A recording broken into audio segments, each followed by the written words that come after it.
Na série literária Harry Potter, o protagonista descobre que é bruxo aos 11 anos de idade, assim como seus pais, que morreram há muitos anos. Na ocasião, Harry mora com seus tios, que não têm sangue mágico, e por isso são chamados de trouxas.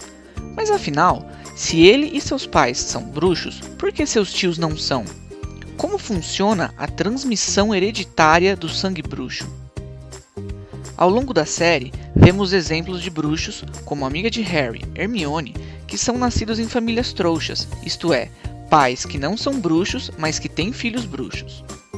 No mundo real, também vemos casos de pais que não apresentam uma certa característica que têm filhos que a possuem, como por exemplo, o caso do albinismo, que é uma condição na qual o indivíduo não possui um pigmento chamado melanina.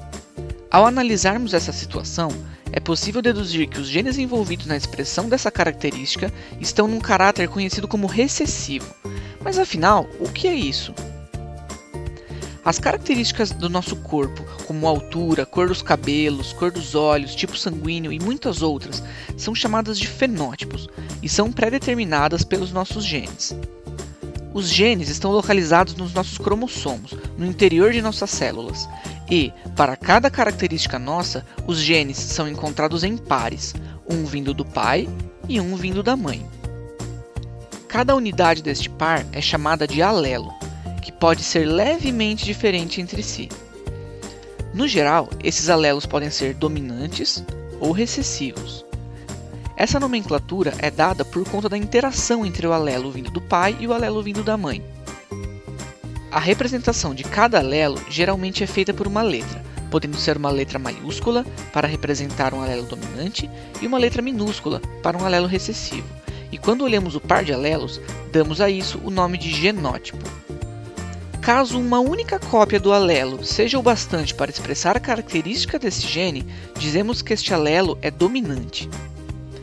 Já caso sejam necessárias as duas cópias iguais deste alelo para que a característica seja expressa, dizemos que esses alelos são recessivos. Desta forma, podemos definir também uma outra característica a respeito do genótipo de um indivíduo. Caso este indivíduo possua os dois alelos do mesmo tipo, dizemos que ele é homozigoto dominante ou homozigoto recessivo.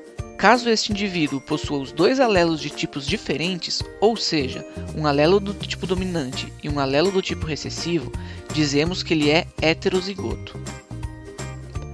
Lembram do caso das crianças albinas com pais normais? Isso só é possível pois o albinismo é uma condição de caráter recessivo. E da mesma forma que pais normais podem ter filhos albinos, pais não bruxos podem ter filhos bruxos. Isso permite dizer, então, que o sangue bruxo também é relacionado com alelos de caráter recessivo. Sabendo disso, nós podemos estudar e prever o resultado dos cruzamentos de indivíduos que têm ou não o sangue bruxo. Isso pode ser feito através do chamado quadro de Punnett. No quadro de Punnett, nós tomamos o genótipo dos pais, separamos seus alelos e distribuímos no quadro desta forma. Então, combinamos os alelos de cada parental, um a um, até formarmos todos os genótipos possíveis dos filhos e filhas deste casal. Por exemplo, tomamos um homem heterozigoto e uma mulher homozigota recessiva.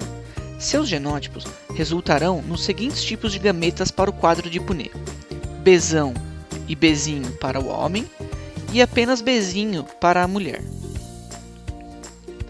Ao completarmos o quadro, vemos que há a possibilidade de 50% de que este casal tenha filhos ou filhas com genótipo Bzinho-Bzinho. Num outro exemplo, podemos realizar o cruzamento de dois indivíduos heterozigotos, o pai e a mãe. Ambos os pais têm genótipo Bzão-Bzinho, e por isso produzirão tanto gametas Bzão quanto gametas Bzinho, em igual proporção. Ao completarmos o quadro, vemos que a probabilidade de que haja o nascimento de um filho ou filha com genótipo Bzinho-Bzinho é de 25%. Nós discutimos a respeito da dominância ou recessividade do gene bruxo, e chegamos à conclusão de que ele só é expresso quando em caráter recessivo. Sabendo disso, ao estudarmos o quadro de cruzamento de indivíduos heterozigotos, nós acabamos de presenciar o surgimento de sangue bruxo numa família trouxa. Isso é mágico! Uma vez surgida a característica, é possível mantê-la nas gerações futuras, tendo filhos e filhas com genótipo igual ao seu, ou seja, Bzinho, o homozigoto recessivo. Algumas famílias que têm todos os indivíduos bruxos se chamam de puro sangue, o que é um pouco preconceituoso com as famílias que têm indivíduos que não ligam inteiramente para isso e também se casam com trouxas. Essas famílias, para conseguir manter essa característica, muitas vezes têm de recorrer a casamentos consanguíneos, isto é, quando casamentos ocorrem entre membros da própria família.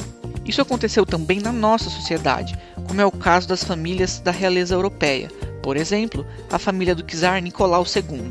Enquanto que o fato de casar com membros da própria família ou famílias próximas ajuda a manter as características recessivas sendo expressas, também é comum que sejam expressas em maior frequência algumas anomalias genéticas, doenças que, por estarem muito bem escondidas na população por serem recessivas, acabam entrando em homozigose quando indivíduos da mesma família, ou seja, que podem ser heterozigotos para essa doença, têm filhos. A família do czar ficou conhecida por conta de seus filhos que exibiam a doença conhecida como hemofilia. Dessa forma, essas famílias bruxas que se auto-intitulam puro sangue podem se gabar de ter o sangue mágico na família há muitas e muitas gerações, mas elas também têm que arcar com os problemas causados por outras características recessivas que podem ser problemáticas e que serão mantidas nessa família por conta desses cruzamentos consanguíneos. De modo geral, a transmissão hereditária de características funciona assim, com o envolvimento dos diferentes tipos de alelos e o desenvolvimento de um fenótipo pré-determinado pelo genótipo resultante do cruzamento, que nós conseguimos estudar e prever através do quadro de Punnett, que também nos diz a probabilidade dos genótipos dos filhos ou filhas de acordo com o genótipo dos pais. Espero que tenham gostado, um abraço e até a próxima!